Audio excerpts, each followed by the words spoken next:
Inaweza kuwa. Yeah. Yo, tuko live and two people are watching. Nani na nani? I don't know. Nitumiwe hiyo. Ushaenda live?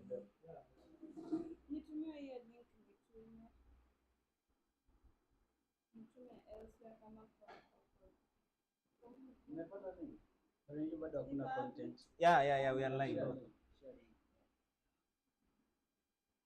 Kuna tu logo hapa bado. Oh, it was slower than what I'm doing. Hey. Guys, karibuni.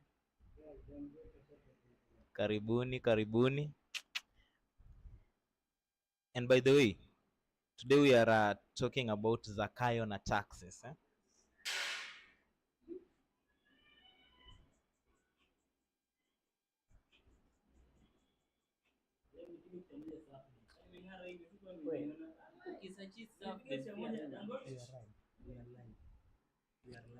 Hello. At the Sphere Arena.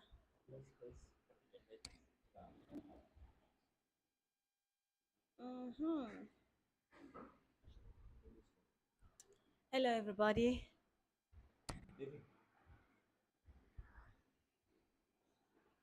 Wait, let's share the link first. Share the video. Where am I even saying that? See, I did the link.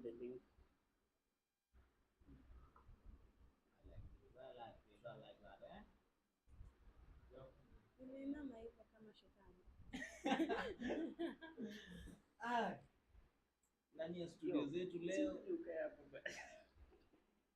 Unatuwepa.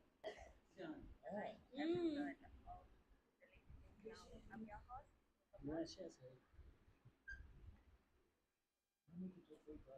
Mbona kamera yako imezima? Kamera yako imezima ndio. Hebu switch kamera yako. Kamera yako imezima.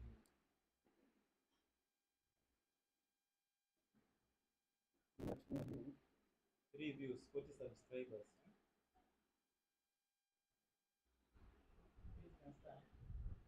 But your link. Link iko. Bro.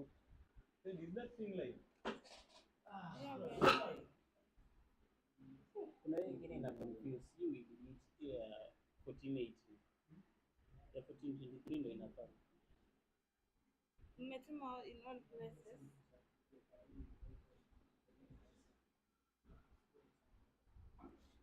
Ana sina research. Mbona suluhisho kwa la pia. Mnakaa very sophisticated people. Mmejazana malasi hapo kwa meza. Mnakaa tu you all doing business.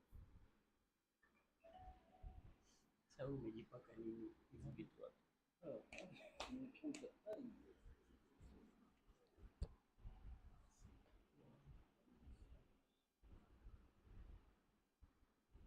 Your rice spelling maze.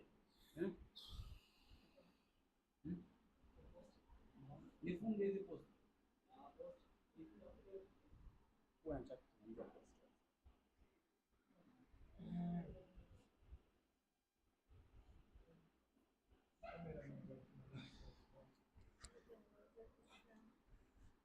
Huko ni behind the scenes, msijali.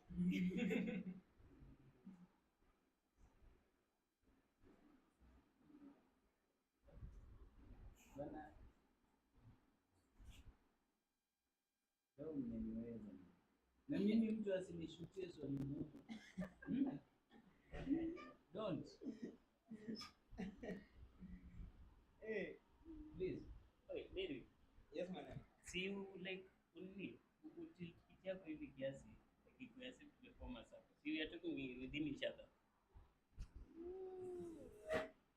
Yeah. Panga moja. Hii kitu ndio ikuwe main camera. Unaona hii? Hii ndio ikuwe main camera, right? Ndio inakuwa kamera karibu. Yeah. Ya quality. So hii nyingine ndio ikuwe Chini kata wewe. naona ile quality ni moto man. Which one do you want to use it as Yeah. Yeah.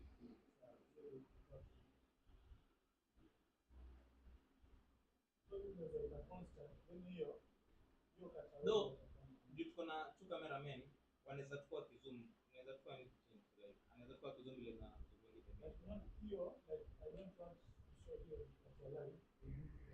Una move camera, Yeah. kuongea like analog in an analog, ile kwa na move camera. Ndio let's say ambapo tunaongea, alafu nimepea mic kwa hiyo kamera, mtu anaona kwenye ile kamera. so ndio Sasa inakuwa moja kamera moja kwa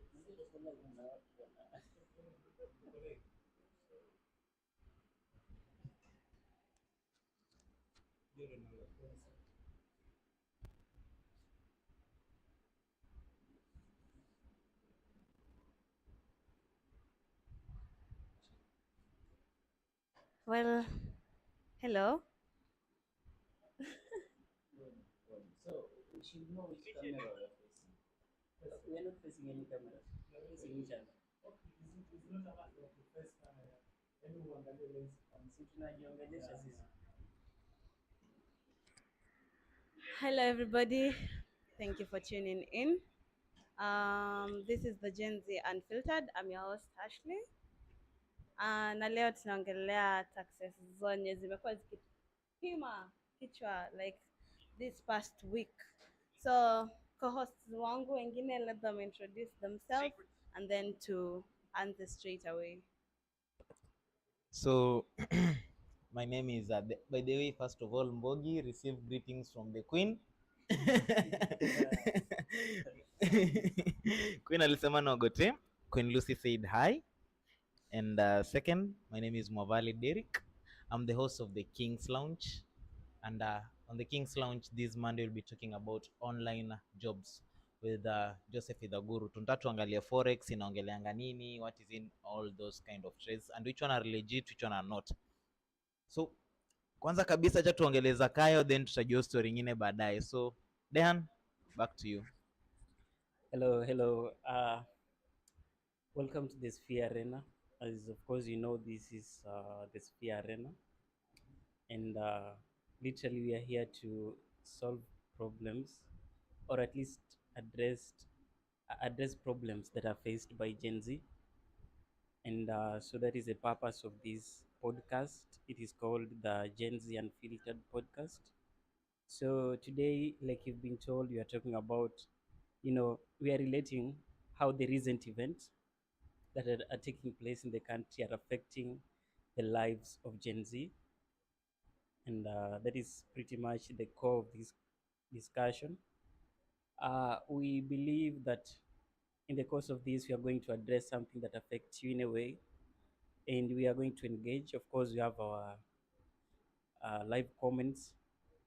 At some point, you are going to be, considering what you're saying there and all that. So stay in. You're part of this. You're part of us, and be with us throughout this course. Most importantly, I host the creative space, and trust me, I have so much in store for you for this week. So stay tuned. This is the Sphere Arena. Yes, hello, beautiful people. It's yet another beautiful Sunday. We get to converge and listen to each other. It's a youthful nation. It's a youthful time that we are meeting right here. So, as my colleagues have said, this is the Sphere Arena. And basically, we are here to empower, educate, socialize, learn, and more so, grow the young nation. And that's why today we are tackling a very critical topic about the politics of the nation.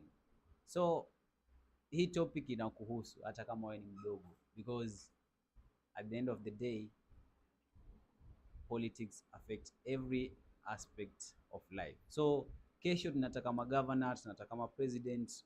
We are the people to govern the country. So guys, stay tuned, drop your comments, and let us know what you think about the same, and welcome the show and feel part of us.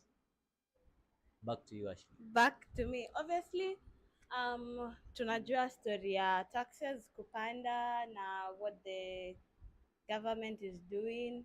Kila mtu ako na two different sides to it. Na mimi yangu tu ni ile tu ya common mwananchi. I feel, I feel the government imenifinyilia because kuna watu tu careless by nature, tutapoteza vitu kama ID ama wewe unaonaje? Sasa already ya shule nikipoteza, nikiluza idea ya shule nafaa niende abstract, alafu gava imeamua kunitesa huko kwingine. No man is careful by the way, napotezanga vitu na yenyewe sijabambika. Hiyo do ni mingi. Sasa nitajua ni buy unga juu mimi ni Mluya, mimi na Denver inafaa tukule ugali mzuri ama Diana ni samaki ama lipia ID. So basically to me it's something wrong the government is doing, totally wrong. Like I'm an African, I'm a Kenyan, I have my rights to speak and I say this is wrong. Kindly consider the common mwananchi. Wanasema that tunataka kulipa Eurobond. Nakumbuka Kibaki alirani inchi. I was a kid, yes, but I remember very well, and media has it that this man got the country when it was not very nice, but he didn't oppress the Kenyans. Anyway, Raila alisema you be happy when the country is going to the dogs. Sasa hii acha kiturambe. Diha, no unaonaje? Well,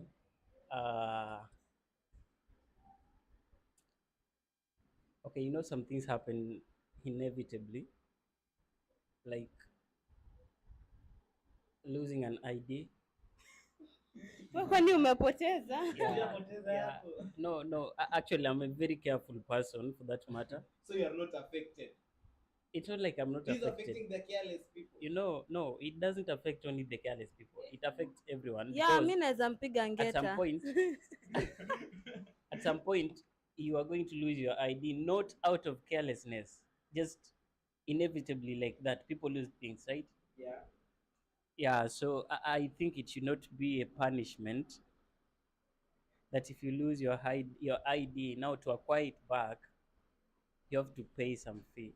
And then, as if that's not enough, like new people are going to be, becoming adults. They're going to have to pay some fee to be a citizen. So, it's funny that to be a Kenyan citizen, you have to pay some fee to be a citizen. Like it means it's in some way like you are registering. You are someone born from Tanzania, lakini so umekuja ku register for your citizenship ya Kenya. So it doesn't make sense. Because country ni ya mabombe. You pay for everything. Okay, actually it's not about kukua bombe or the countries for the rich. This is the thing. The government in its own self, it says that for us to pay these debts that you have, we have to overtax. Okay, but if you sit down, anyone who has done economics will tell you there are better ways to do this. Siwezi kwa juu nimekaa majuu or nilizaliwa majuu ndio nirudi motherland yangu where my great grandfather was buried, where my grandfather is, where my other family is, that have to pay to become a citizen. Like kama mtutaki Kenya, si mtuambie tufungue ka nchi ketu kule Western to appoint Raila president, Rift Valley ibaki na Ruto na vitu zake. I really don't get the angle of I have to pay. Imagine ni kama wataki niende majuna niwe mzungu tuzalie huko, wanataka tu nibaki Africa. So hii ni kitu yenye mbaki kufavor the rich only. Imagine something like a passport, hiyo do yote ndio get passport. Maskini anaenda nje anataka nini? Denver na shooting hotel atuambie maskini anaenda kwa nini? So basically guys, it's true mazee over taxation imekuwa mob sana hapa kwa country, na we can say that maskini ndio amekuwa affected sana, na inasemekana pia kuwa ni kama hiyo bottom up kweli ni bottom up na yeah, like people did not take their time to check the meaning of bottom. Yeah.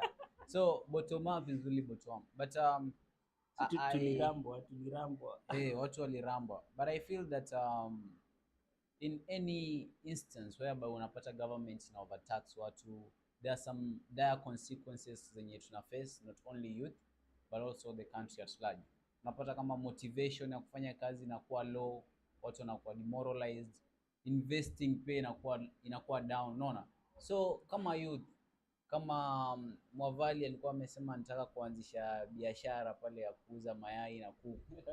Sasa hii story No, it's still business. You know the politician who said alianza kuuza mayai 8 sijui na nini. Bana story ya motivational Yeah. speaker elfu moja acha na milioni 2 na mayai achana nayo.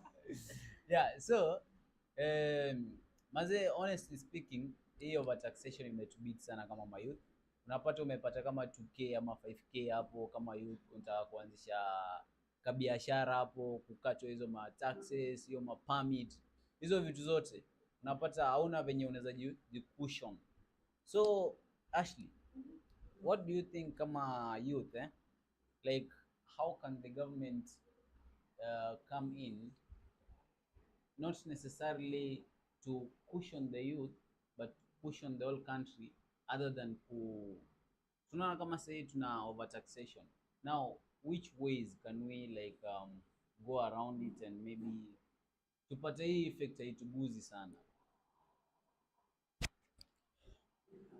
Sina maoni.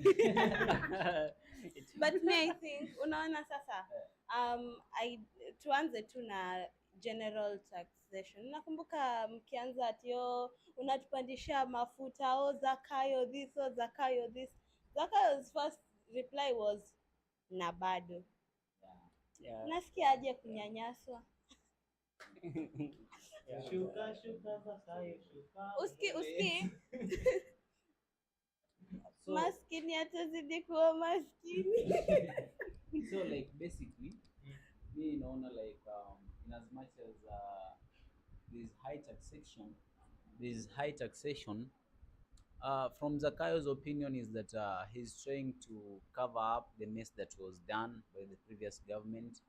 Now if I can quote and quote from what he said is that for us to be happy pale mbele lazima tunyanyasike hapa sasa. Ngoja ati we are paying for the mess the previous government made. I know what you want to say, that he was still in the government, right? He was part of the government. Why would he? Sasa mbona sasa atake kusema ati is paying for the mess that we made as the previous government? Maybe he's clearing up the mess that they made.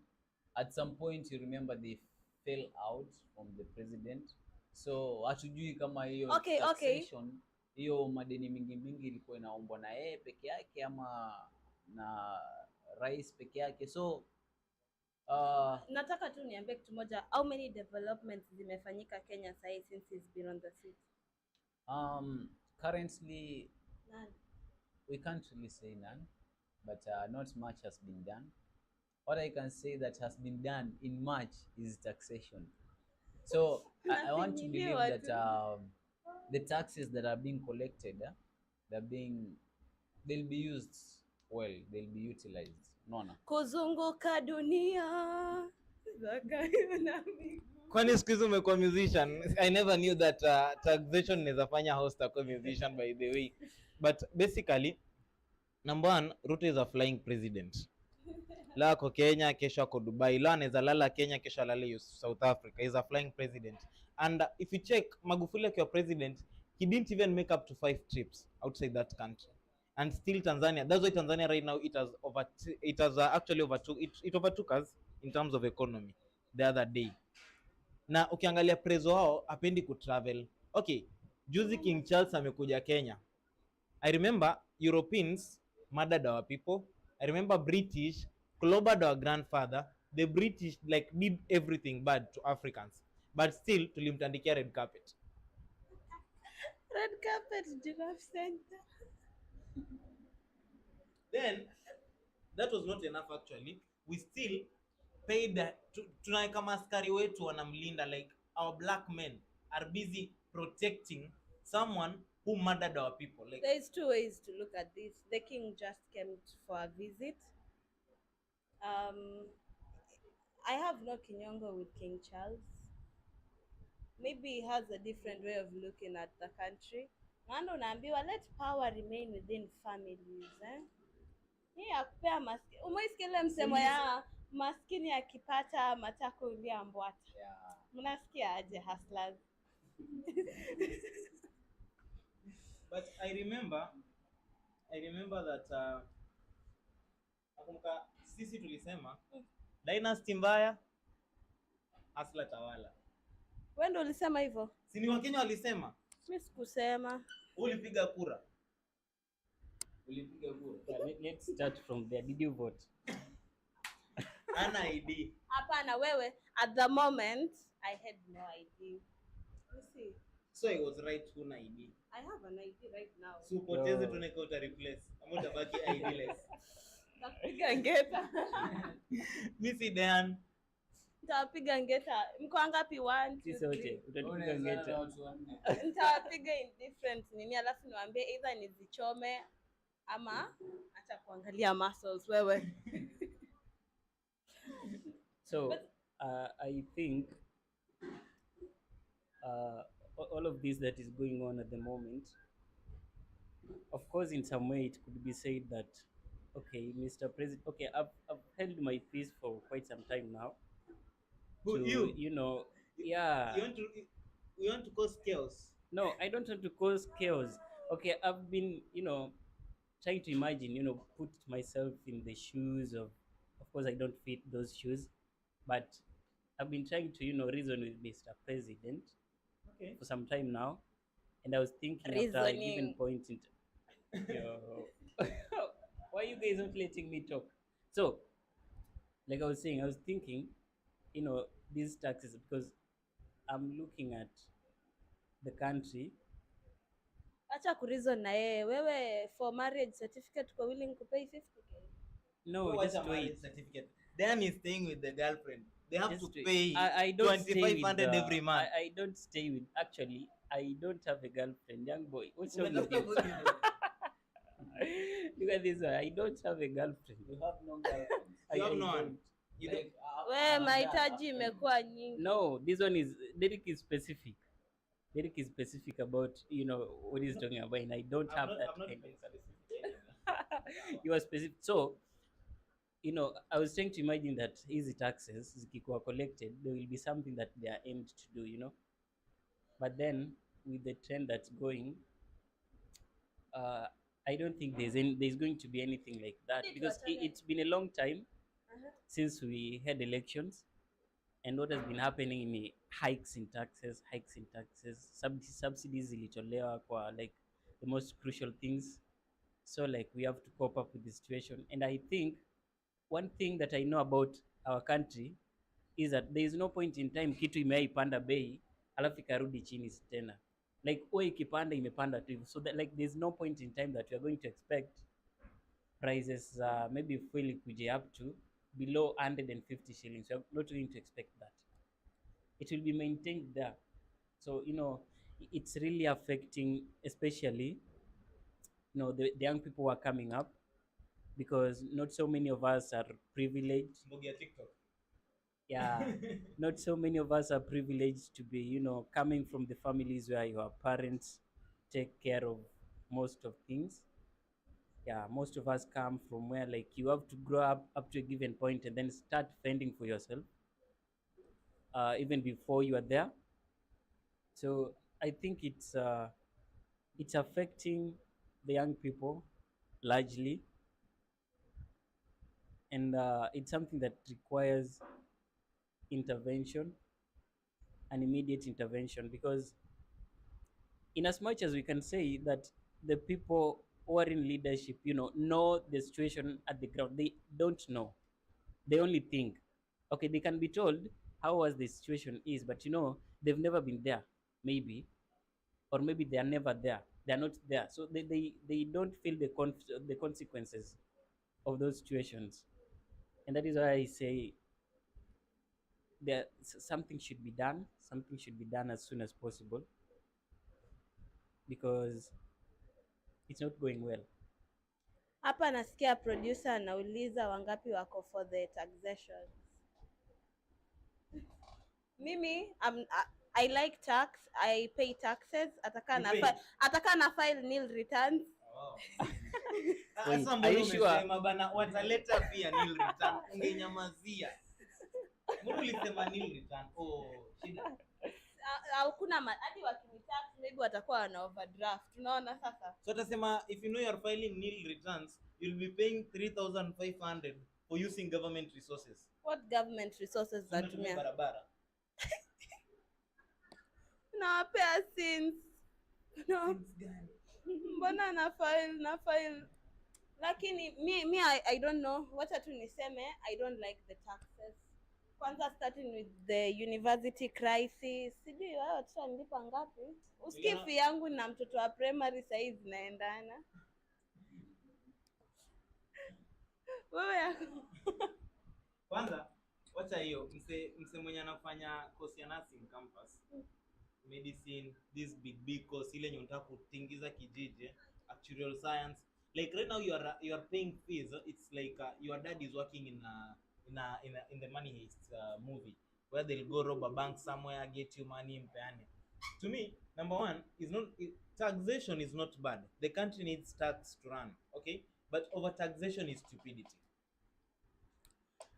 it is said that Wakenya tumekuwa kama hatulipi vitu vizuri, they are trying to keep us at par with the world, ndo tukienda majuu tusishtuke, unaona? Okay, No.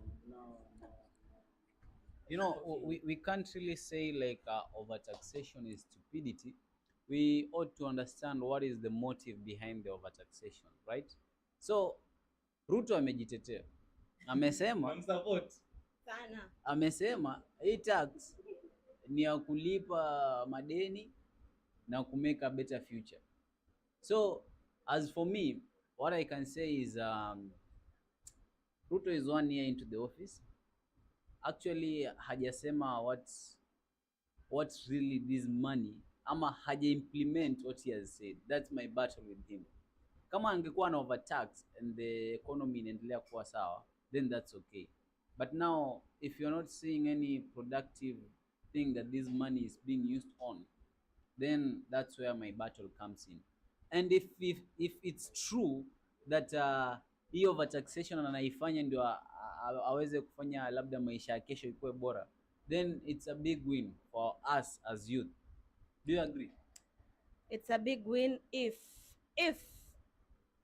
it does not become William license. Yeah, so I personally believe that it will be a big win for the country as youth if tomorrow is a guaranteed tomorrow, lakini si eti ikwe hii pesa itaenda ikwe squandered with the government or blah blah blah. But the person who believed in him, like believed, sunana venye wewe una believe in him. See, Julius Malema believed in the whatever for Ruto. Yeah. And then now he came and akaona like is not aligning na chenye alisema, so it becomes hard. So when he talked about it, do you know what Rigathi said? But anasema nini by the way?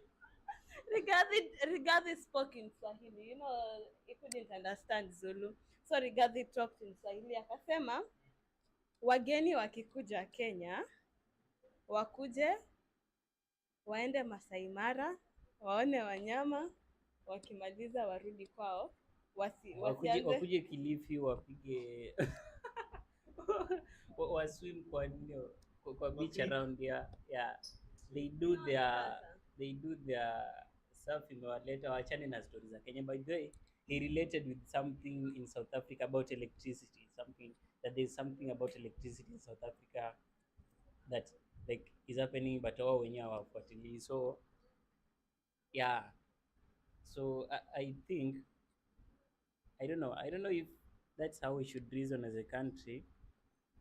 I don't know, because this is someone trying to point out where there could be a problem that is affecting people, and instead of trying to reason with this person, sitting down and trying to cross check, like wapi kuna shida and all that, to try and implement. Like unajua, if someone reprimands you, mtu akikureprimand, tuseme tu sahii nimeku approach nikaanza kugombanisha sijui nini, as a wise person, you know what you will do? You will find me, sit down with me and discuss the reason why Hebu nikuuliza swali, wapi gava imekushikilia wewe? Tu ongea wapi unasikia uko na shida na gava. Mimi mali niko na shida na gava. I wish to second what Denver said. Wewe gava imekufinyilia wapi? Tuambie tu directly nijue. Mali government mali unasikia moja tu yenye ukisikia unasema no way. Okay, one actually there are two scenarios Moja, besides the overall overtaxation. wewe taxation gani? Unajua ulipi So tax? one there was this announcement Mm. the other day that in any Kenyan citizen who is born abroad, yeah, for that person to be a Kenyan citizen lazima alipe 1.2 million shillings. Wewe umepanga kwenda majuu kuzaa na mtu ndo ulete mtoto? No, it's not like me, I'm not arguing for me, but No, there's someone naona out there who is doing that, nimekuuliza right? for you. Wapi unasikia gava imekushika wewe? No, of course it doesn't have to be something that affects me alone. No, I'm asking what affects you wewe peke yako. What affects me obviously is the overtaxation. Wapi? General. Yeah, general. Na ile moja yenye ni painful ni gani? Yeah, I just shared that. Iya kwenda majuu. Wewe Yeah, unaenda yeah. majuu anytime soon? No, wait. Unazaa mtoto majuu anytime soon? These are things for the future, right? Sure. You realize that hii ni kitu haitaitoka once imekuwa implemented, haitaitoka kwa rule ya Kenya, itakuwa something that has to work, right? So it means So wewe ni unless you're limiting yourself to be living in Kenya forever, or unless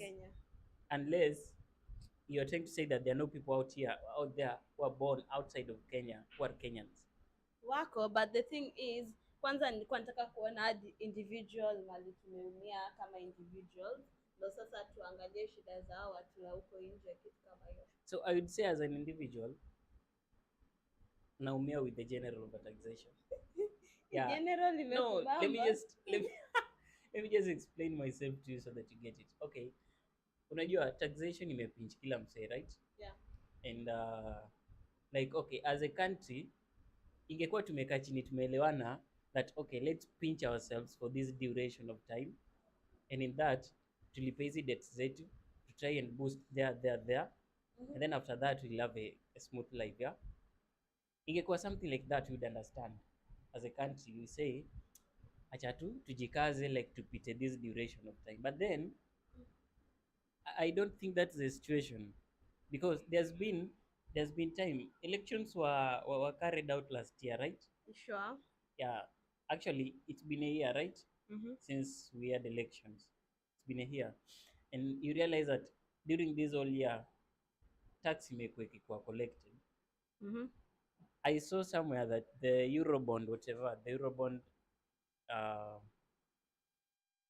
debt that was to be settled, the first 300 billion is only being settled next year, right? Yeah.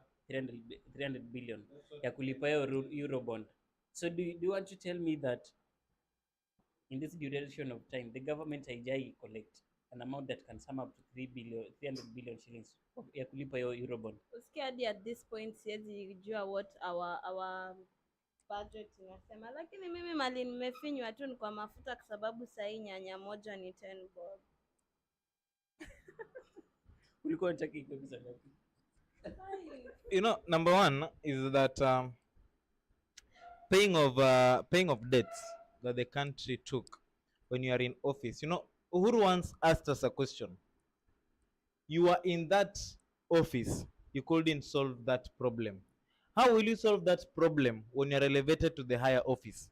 Number one, tusiangalie Ruto ati ni kama mse mwenye alitupwa nje na government. No. When Raila and Ruto had a handshake, that just meant that there is going to be a unity of work whereby the opposition will work with the government. Remember, if Raila could, just ask yourself, if Raila angejiapisha, how will the country look like? That's the first question. Or Mkatenusu government. Okay, Mkatenusu worked in 2007 and the country was good. What Uhuru tried to avoid that time was another 2007 happening. So he had to have a handshake with Raila. And things went on smoothly. Between 2017 and 2022, people never complained. Actually, the economy was really nice. Hadi hatukufeel hiyo pinch ya deni. Hadi ka ilikuwa. Whether they borrowed and stole, we didn't even know. So when Ruto took power, he said, number one, says ilikuwa na handshake na umze. Number two is that aendelea vitu zake. Hawatai. But you can't work alone. You can't ditch Raila and work alone. So, to me, Ruto was in power back then. Kumbuka after handshake, what did Ruto do? Ruto started running around with cars campaigning, looking for sympathy votes, and serikali imetupa.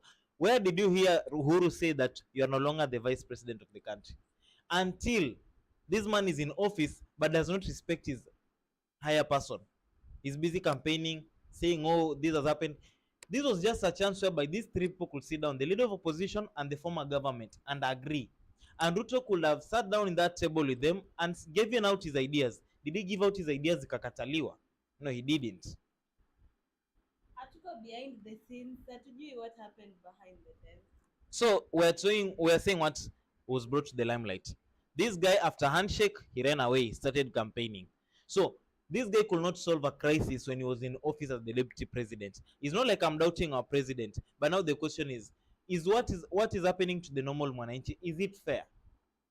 Because right now niko sure kuna family mahali inapata very hard kuachieve 1 meal a day. Kuna family mahali inapata very hard.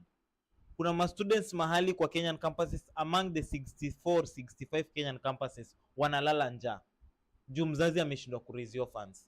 Tulikuja shule tusome ndio tusaidie wazazi, but hatuwezi soma tukiwa on empty stomachs. So the thing is this, the government should sit down, be considerate. Kama intakawa sawa baki single juu marriage certificate sijui mfika 500k, watu waambie juu number one, me can't pay for 500k to get a piece of paper, because number one, I'm already married by God. God already asha finalize harusi, sihitaji ka paper fulani ka inchi. That's number one. For what? If you don't pay for that paper, there is a fine you pay for not having that paper. There's that fine. Let them just have the fine, but God has no fine for me to get married. That is number one. So number one, I can't pay to get married, which is my biblical right. Number one. It's my no. In Genesis, it's a biblical right. You can't tax people over a biblical right. That's wrong. In Genesis, no. Do you think the government usually uses the Bible to? The first constitution is the Bible. Yes. It does. The first constitution is the Bible. And in Genesis, God says, a woman and a man. Wait, can the government use the Bible to make decisions? For Yes. Yes, it can. Wait, for example, It's part of umeenda court, umefanya offense fulani, ukaenda court, but this offense it's allowed in the tuseme Bible. no, not allowed, not really allowed, but then in your reasoning there's some biblical foundation in your reasoning. Do you think the church, the court will use that to, you know, pronounce you not guilty? Now let me tell you something. If you have watched a movie called The Blacklist, Reddington is a very smart guy that he was his own lawyer against the state. Bro, that movie was not acted in Kenya. Listen. No, I'm giving you an example. Okay. No, in Kenya, we have this guy, Brian Mwendwa, right? Kenyan micros. Yeah, my cross. That man, if he can win 26 cases without a piece of paper, tell me why I'll need a paper to prove that I'm married to my queen. Well, I don't think.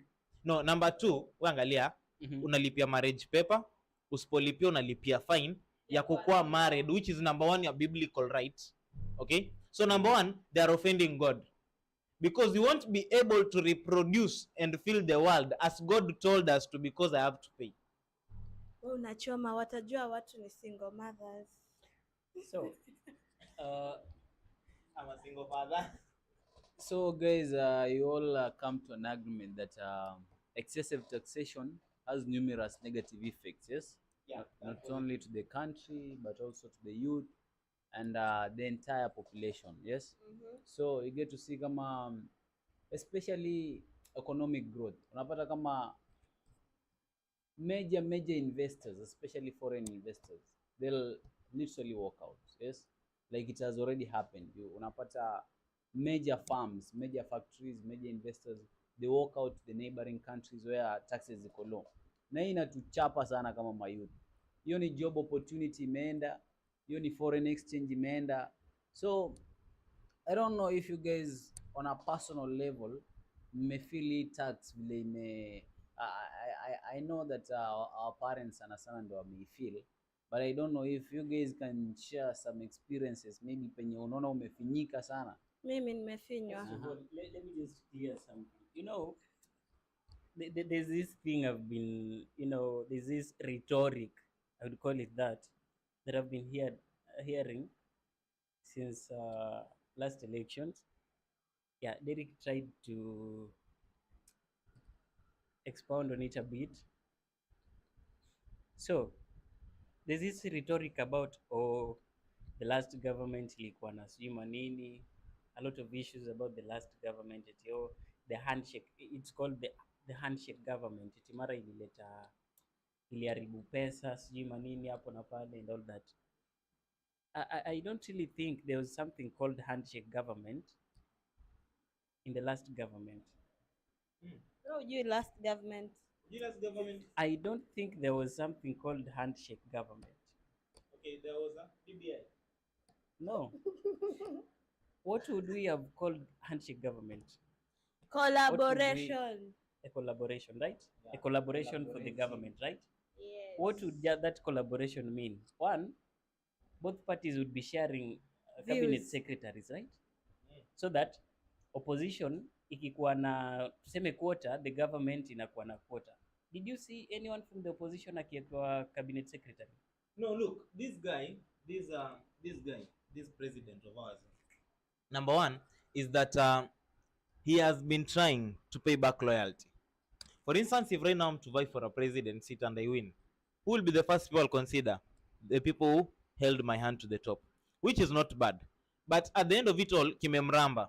They are incompetent people. Like, I don't even to mention them, but they are incompetent people in offices. People are sitting in someone is sitting in an office that he even doesn't know what that office is about.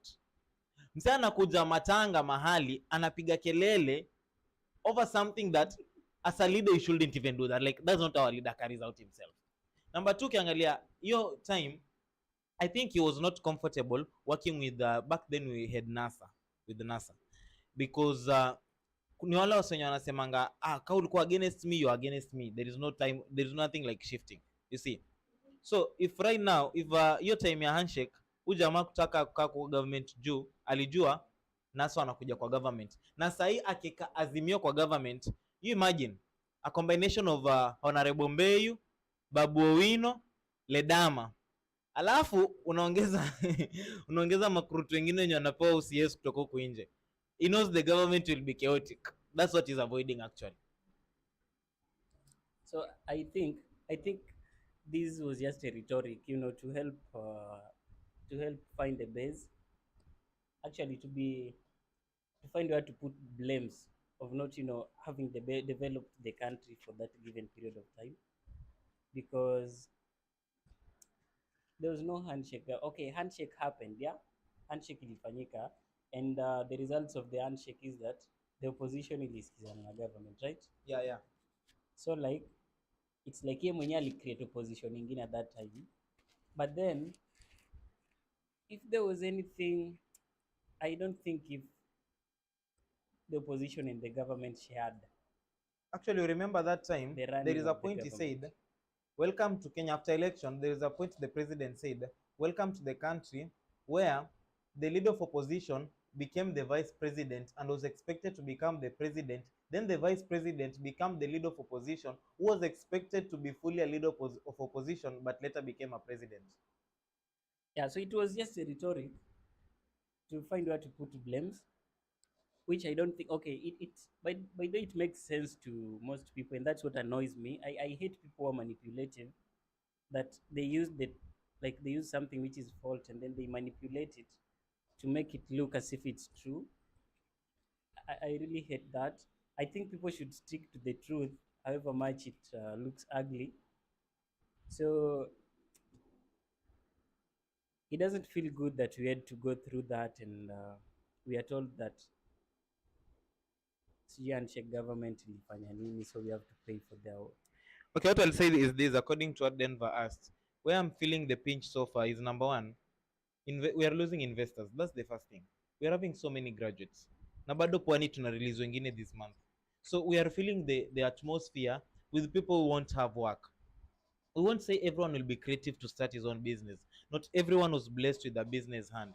So I want to say this, that the first thing is that it's a pinch to us through the investors leaving this country.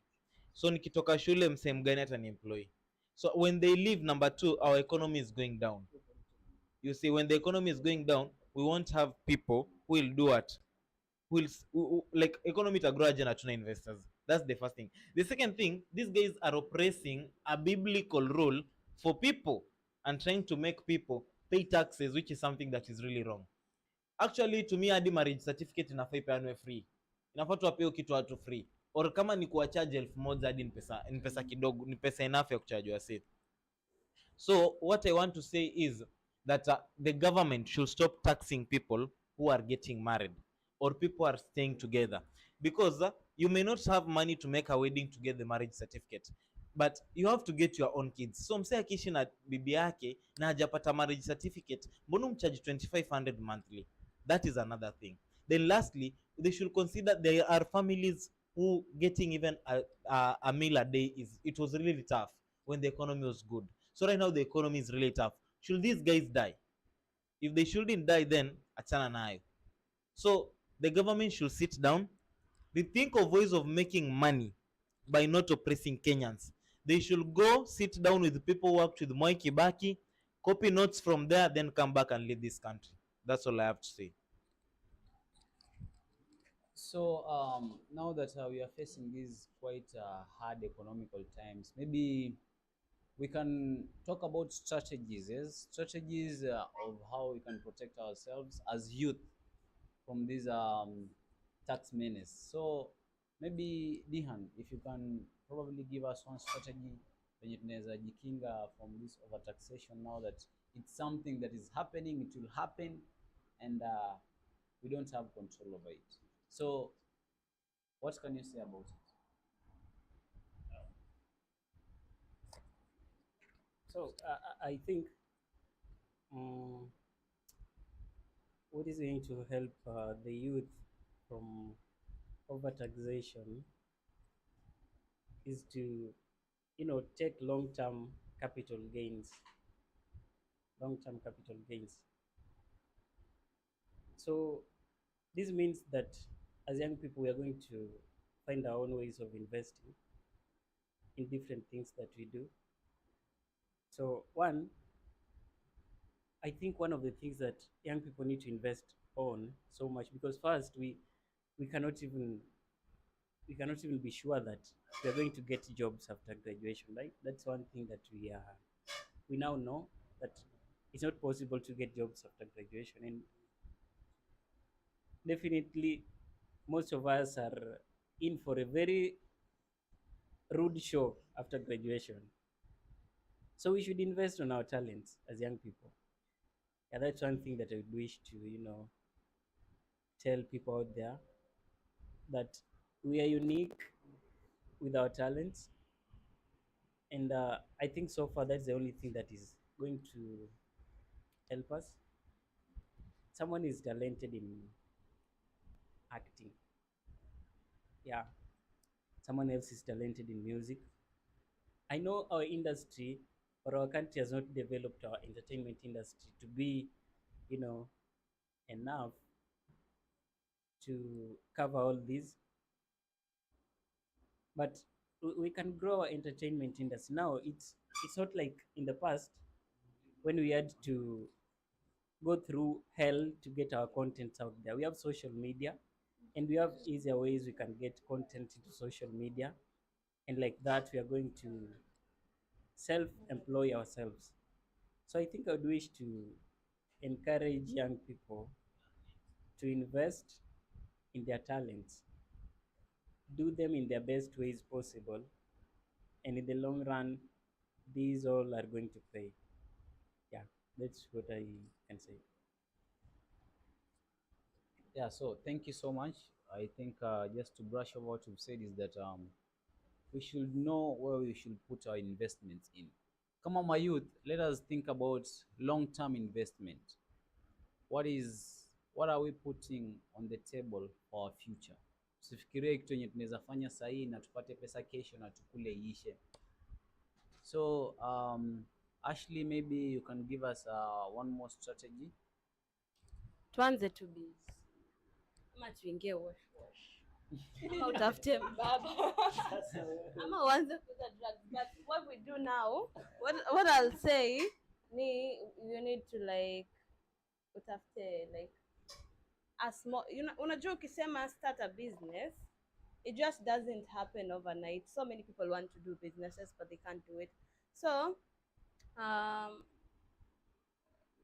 mostly mi naweza sema people who are already employed by the government, so unaona ako ka income unapata ako kadogo yenye unalipwa na gava, you can start a side hustle ikupige like ikusaidie for a while, and then over time you grow the business, kwa sababu watu kuwa entrepreneurs hukuwa advantageous kwa tax kuliko normal people.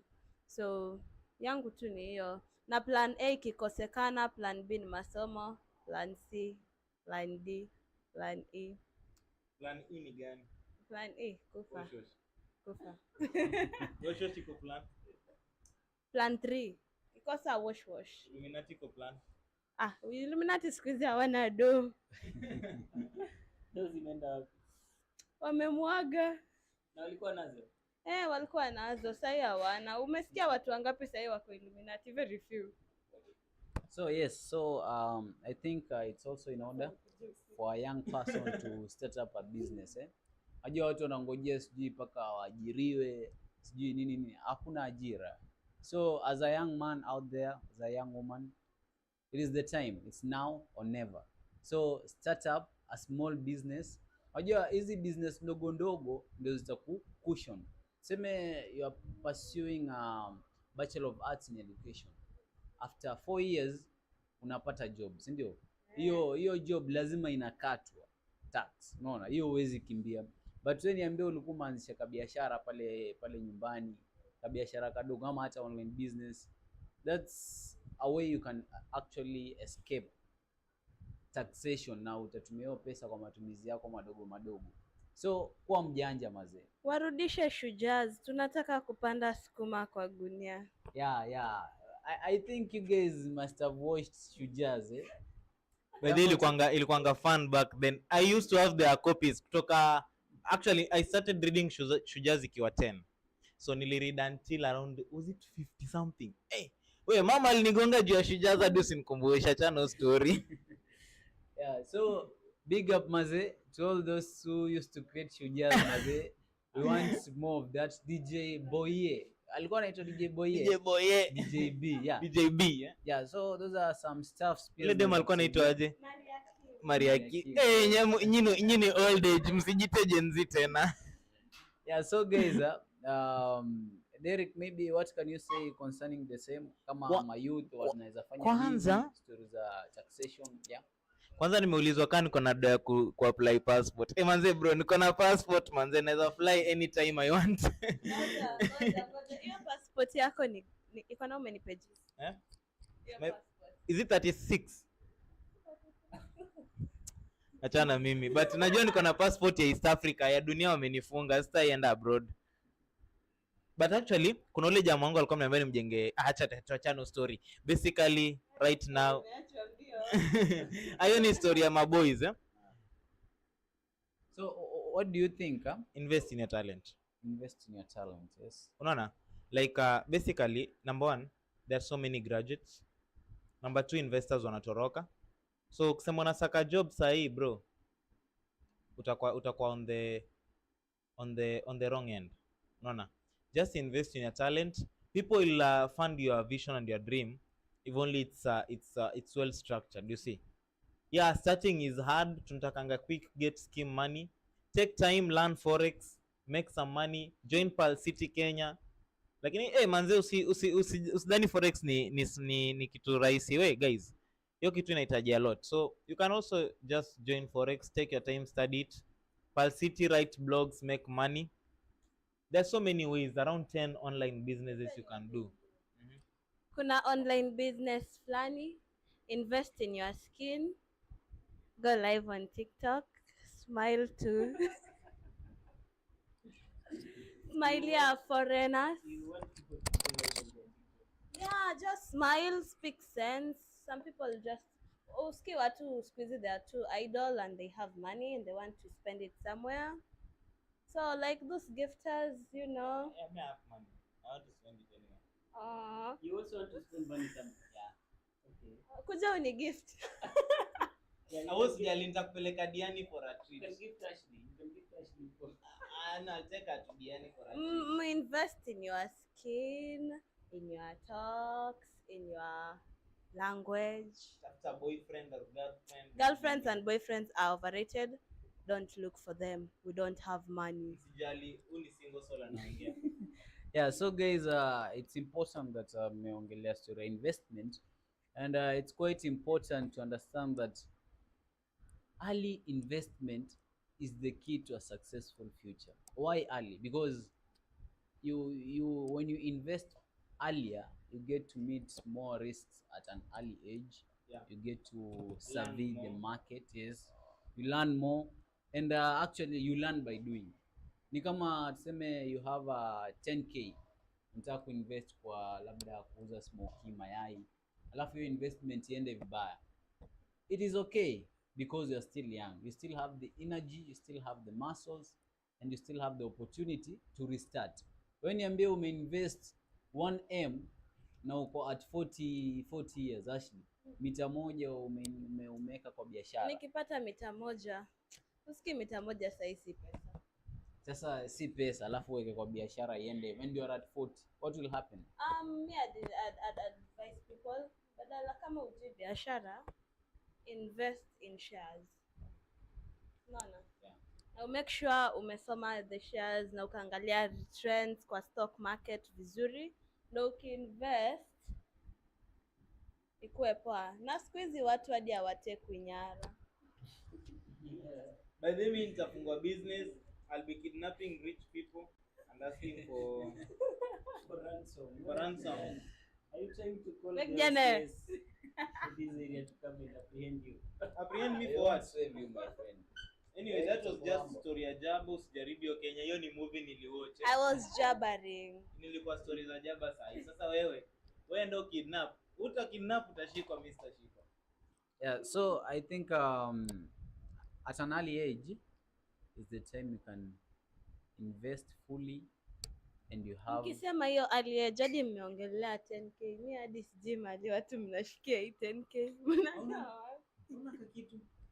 Sina kakiru, sina pennies, sina hadi coins. But you have gadgets that can make you money. Hadi gadgets sina.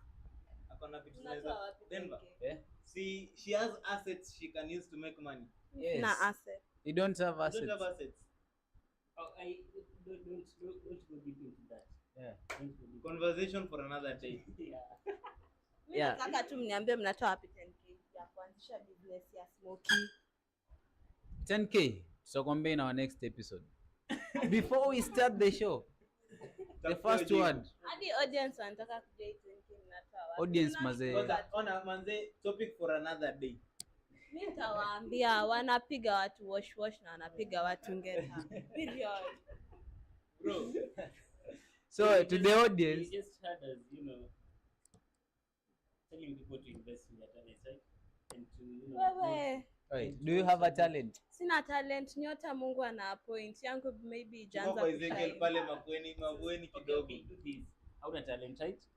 You can do forex trading. You can do binary trading. You can No, do, that one also you need a finance and all capital. You need a starting of course, you point. need capital, but you can't tell me Yo, that in your I'll life. give you the capital. No, Walai check, nipatie tu, you can nitainvest tell me in that my skin. throughout your lifetime hakuna time ushaishika like some money that you can use as capital. Of Haiko- course unaweza shika pesa iko na reason yake, iko na vitu za kufanya, tell but you you have to something. sacrifice. Let me tell you something. Most people risk with their school fees.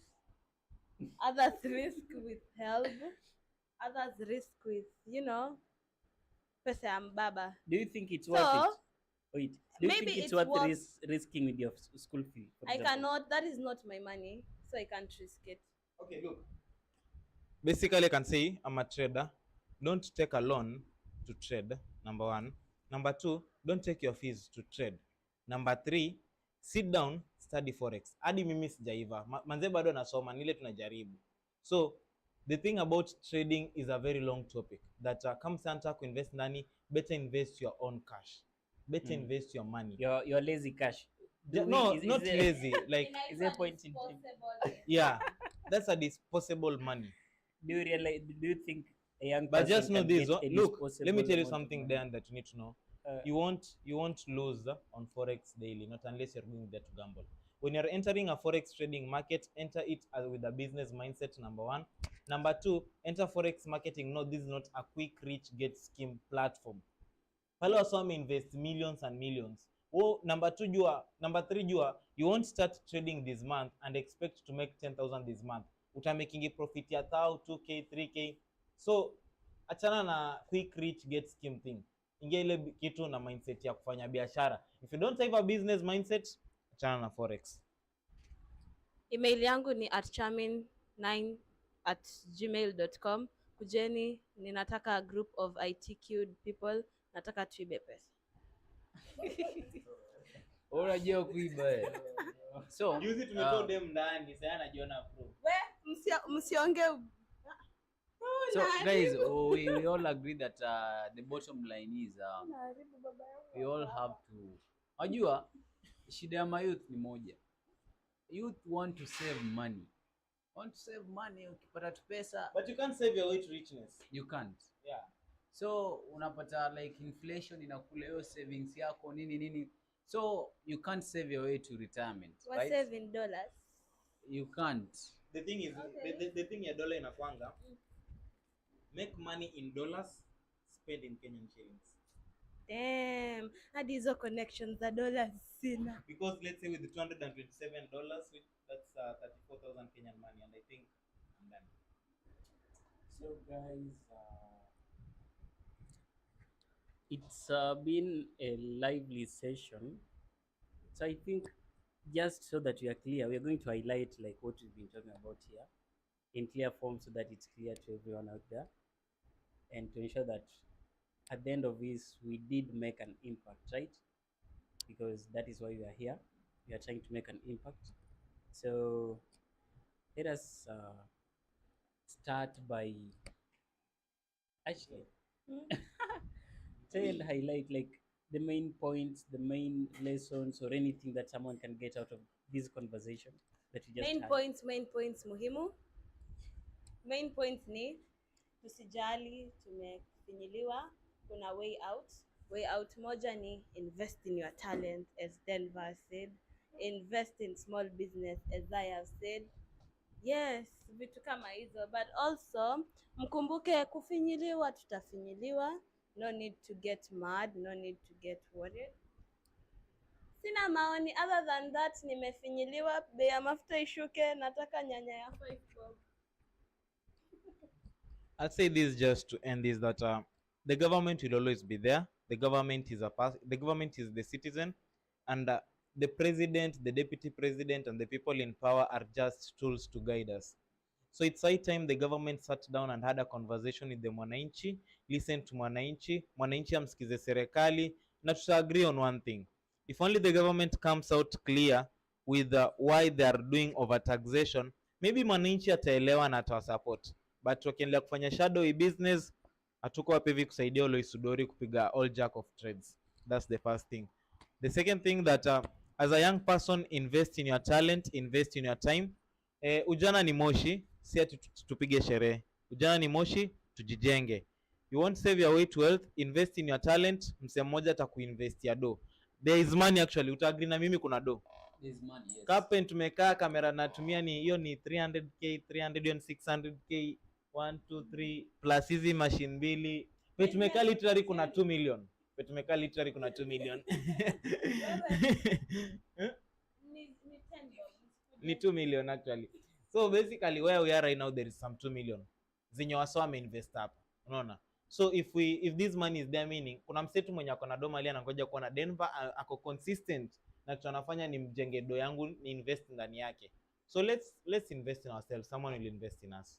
That's all I have to say for today. Okay, that's why. Thank you, Mwavali. So to everyone out there watching and also us, let us come to a better understanding that hizi taxes ziko zitakuwa unless the government does something, but until then, what are you doing for yourself and what are you doing for your future, especially to the boy child? Yes, huwezi lala hapo unalia ati oh tax.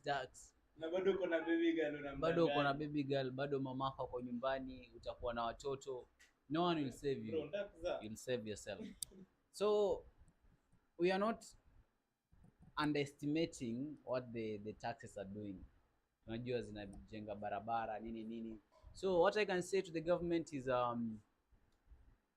we voted whichever they said to vote, but we highly believe as youth, we highly believe that we entrust you with our future, na pia to let down, because we trust in you guys that you'll deliver to us.